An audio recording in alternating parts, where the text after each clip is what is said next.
आज हमारे पास एक बहुत ही जानी पहचानी लोक कथा है, किसान की होशियारी। हम सबने शायद बचपन में इसे सुना ही होगा। बिल्कुल। एक किसान है, एक भालू है और फसल का बंटवारा। ऊपर से देखने में तो ये बच्चों को सिखाने वाली एक बड़ी सीधी सादी कहानी लगती है। बिल्कुल। कहानी का सार यही है कि अक्ल बड़ी होती है, ताकत नहीं। पर आज हम इस कहानी की परतों को खोलकर ये देखने की कोशिश करेंगे कि क्या ये सिर्फ चतुराई की कहानी है, या फिर इसमें कुछ और भी है। हाँ, या फिर इसमें निगोशिएशन, स्ट्रैटेजी और बिजनेस के कुछ बहुत गहरे सबक छिपे हैं जो आज भी उतने ही प्रासंगिक हैं। यही तो इस पूरी पड़ताल का मकसद है। तो चलिए कहानी के पहले हिस्से से शुरू करते हैं, जहाँ किसान और भालू की पहली मुलाकात होती है। एक किसान अपना खेत जोत रहा था कि अचानक एक भालू उसे मारने झपटा। और यहीं से ये रिश्ता बराबरी का नहीं रहता है, ये एक धमकी से शुरू होता है। सही। किसान अपनी जान बचाने के लिए एक सौदा पेश करता है।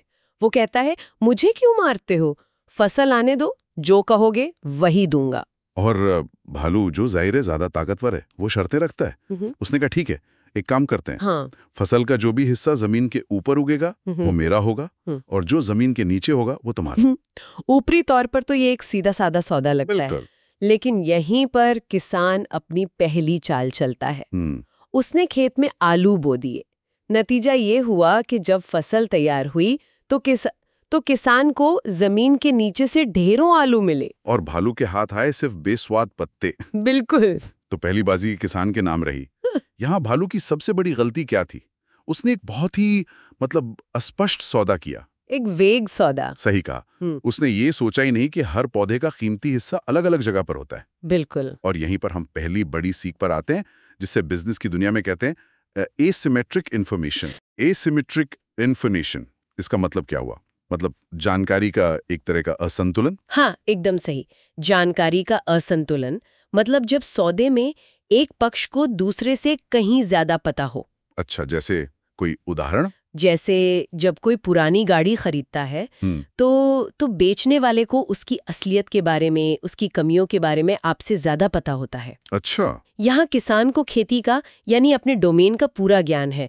उसे पता है कि कौन सी फसल जमीन के नीचे उगती है और कौन सी ऊपर। भालू के पास ये जानकारी थी ही नहीं।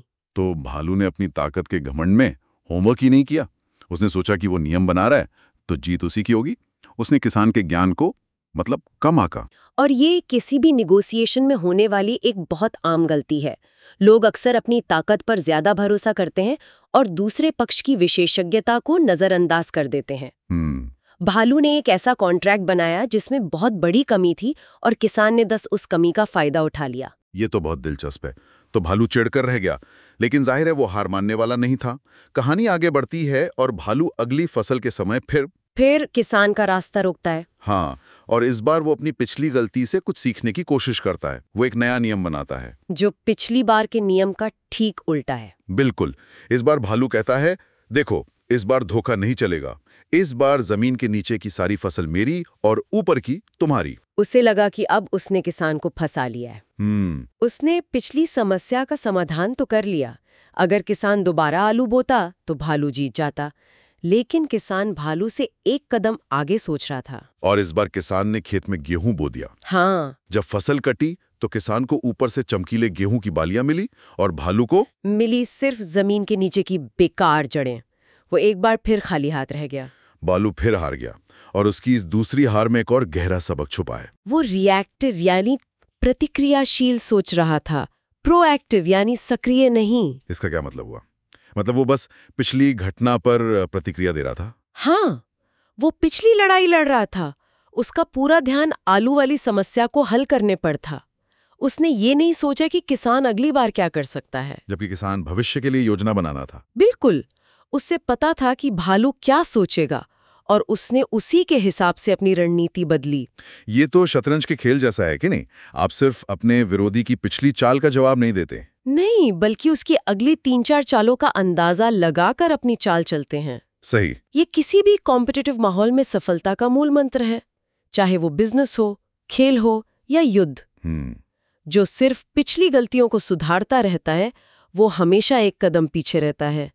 जो भविष्य का अनुमान लगाकर तैयारी करता है वही जीतता है। तो भालू एक प्रॉब्लम सॉल्वर की तरह सोच रहा था, जबकि किसान एक स्ट्रैटेजिस्ट की तरह। और हम देख सकते हैं कि भालू का गुस्सा और उसकी झुंझुलाहट बढ़ती जा रही है।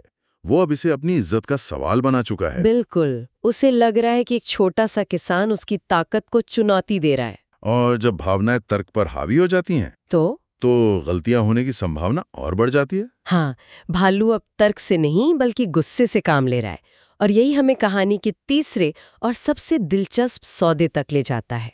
इस बार भालू ने सोचा कि वो किसान को कोई मौका ही नहीं देगा। उसने एक ऐसा नियम बनाया जो उसे फूल प्रूफ लगा। उसने किसान से कहा, इस बार कोई चालाकी नहीं, फसल का सबसे ऊपरी हिस्सा और सबसे निचला हिस्सा दोनों मेरे। बीच का जो भी बचेगा वो तुम्हारा। हाँ, सुनने में तो ये शर्त ऐसी लगती है कि अब किसान के पास बचने का कोई रास्ता ही नहीं है। भालू ने ऊपर और नीचे दोनों सिरों को ब्लॉक कर दिया। उसने सोचा कि फसल का ज्यादातर कीमती हिस्सा तो इन्हीं दोनों जगहों पर होता है। उसने अपने हिसाब से सारे लूपहोल बंद कर दिए थे। लेकिन वो अभी भी किसान की विशेषज्ञता को कम आंक रहा था, और उसकी रचनात्मकता को भी। किसान इस बार भी शांत रहा और उसने शर्त मान ली, और उसने खेत में लगाया गन्ना। कमाल है, मतलब किसान ने भालू की शर्त को ही उसके खिलाफ इस्तेमाल कर लिया। बिल्कुल, उसने एक ऐसा पौधा चुना जिसमें सबसे कीमती हिस्सा यानी मीठा रस न तो जड़ों में था और न ही पत्तों में, बल्कि बीज के तने में था। और नतीजा वही हुआ। जब फसल तैयार हुई तो भालू को मिले ऊपर के सूखे पत्ते और नीचे की जड़ें, और किसान को मिला बीच का मीठा रसीला गन्ना। इस बार तो भालू का सिर ही चकरा गया। वो समझ ही नहीं पाया कि वो हर बार कैसे हार जाता है। ये तो स्ट्रेटेजिक थिंकिंग का एक मास्टर क्लास है। यहाँ पर क्या सिद्धांत काम कर रहा है? यहाँ जो सबक है वो है अनुकूलन और बाधाओं का रचनात्मक उपयोग, मतलब adaptation and creative use of constraints. अच्छा, किसान ने नियमों को तोड़ा नहीं, उसने उन्हीं नियमों के दायरे में रहते हुए एक ऐसा समाधान खोजा जिसके बारे में भालू ने कभी सोचा ही नहीं था। ये बात बहुत गहरी है। अक्सर हम सोचते हैं कि नियम या सीमाएं हमारी रचनात्मकता को रोकती हैं। हाँ, लेकिन यहाँ तो किसान ने उन्हीं सीमाओं को अपनी जीत का हथियार बना लिया। बिल्कुल। कई बार सबसे बेहतरीन इनोवेशंस तभी होते हैं जब आपके पास संसाधन या विकल्प सीमित होते हैं। आपको आउट ऑफ द बॉक्स सोचना पड़ता है।